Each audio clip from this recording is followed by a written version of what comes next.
Today we're going to take a look at short-term budgets. So we've talked a little bit about budgeting and the importance of budgeting. And again, there are lots of different ways that you can budget. We've looked at budgeting just based off of a general percentage for each budget category. Today we're going to take a look at our short-term budgets. So this could be budgeting for the month. It could be budgeting for a 2-week period. Maybe it's from paycheck to paycheck, or another short-term period of time.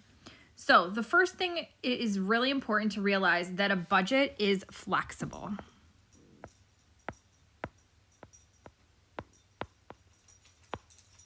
So just because we say that we are going to allot X amount of dollars to something doesn't mean that it has to be that way, but it gives us kind of a guideline. So we're going to look at 3 different ways of doing short-term budgeting. The first way is the 50-30-20 budget. With this, 50% of your net income, so after taxes have been taken out and whatnot, goes to your necessities.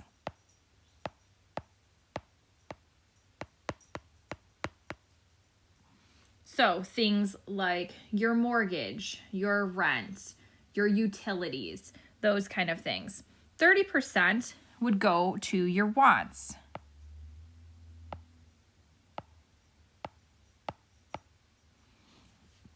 So that could include your Starbucks runs, going out to dinner with your friends or family. And then 20% of your income would go to savings.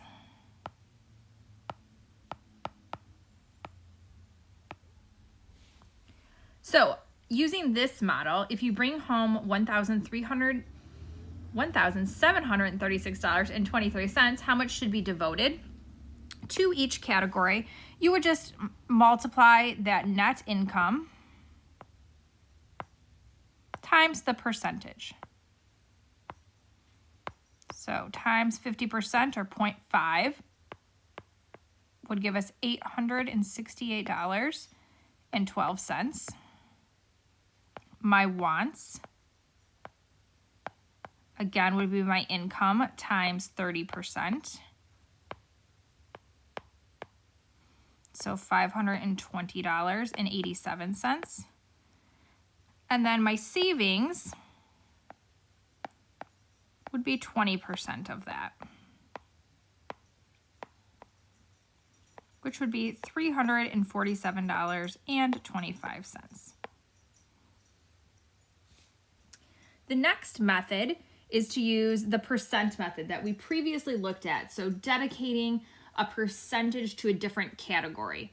So maybe we're talking about our food, our housing, our clothing, our personal care, any other categories that we want to dedicate to. Still doing the same idea of multiplying our net income times that percentage. So for example, you bring home $1,800. Determine how much you should budget using the following categories.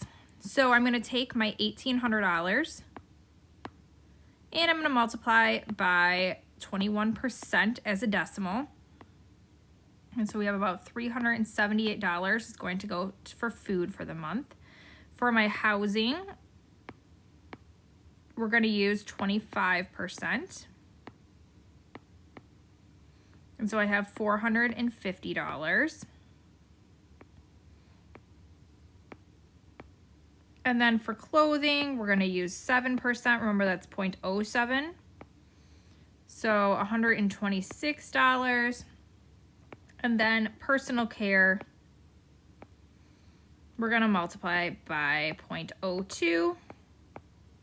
Then we'll have $36. Obviously, this would not be the only categories that this individual would have, but these are just some examples.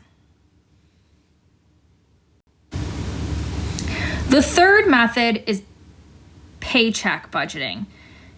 And this is a method that I have found, and it actually, it makes a lot of sense, and something that I've kind of adapted.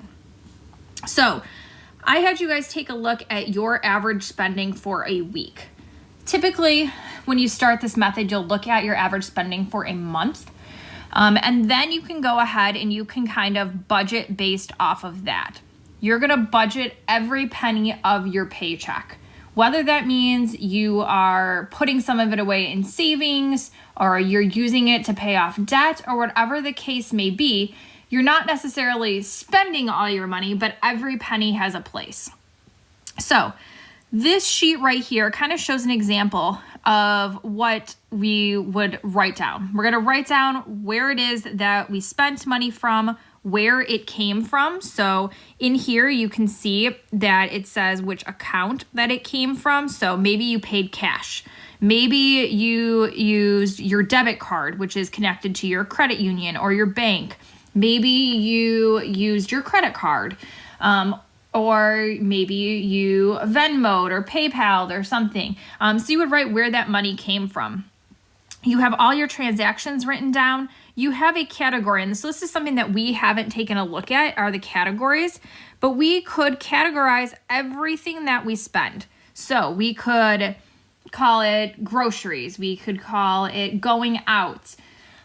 We could do clothing. We could do utilities, car, whatever the case may be. We could go ahead and we could categorize things. And if we have the total amounts, then we can kind of figure out how much money on average we spend for a month or for a week or a 2-week period or whatever it is, how much money we're spending in those categories.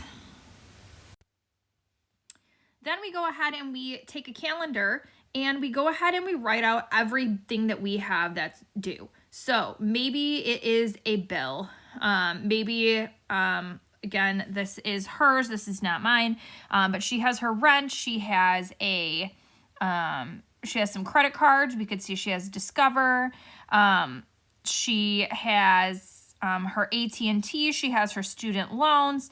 She has a bunch of different things on here. So she has the due dates written out. So then she can kind of see when things are going to be due, when her pay periods are going to come to. It looks like she gets paid on the 5th and on the 20th. Then you can go ahead and you can kind of plan out your bills. You can list out your bills, whether that's the minimum payment. You can see how much income if you're going from paycheck to paycheck. So how much money is coming out of your paycheck. If you have bills that you need to pay, you want to pay those first. So that's what this section right here is. She's going to go ahead and she budgets out what her bills are going to be. She has some extra bills over here that she put in the next category. Then she goes ahead and she is an all cash spender. I do a little bit of both. I do a little bit of cash and a little bit of things that I only put on my credit card. For example, gas, I always just put it on my credit card and then I just pay it off at the end of the month. So if you're going to be doing a cash spender, you might make envelopes and for your different categories, and then you have to kind of stick to those. So that's what she's doing over here, is she is dedicating set amount of money to her envelopes. Then she's going to go ahead and she is going to put aside money for savings. We can call these sinking funds sometimes.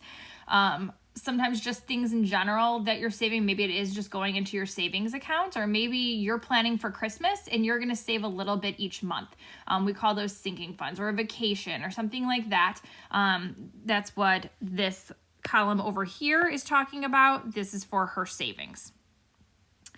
In the end, if you end up having any additional income that is left over after you've put money together for all these categories, your bills, your cash spending that you're going to do, your savings, if there's any money left over, then you would have extra money to pay off any debt that you have. If you don't have any debt, then you can reallocate that money to somewhere else. But this is a good way to go ahead and save money, pay off debt, the whole cash envelope thing. Some people don't like to carry cash around, but it is a good way to kind of keep you within your spending.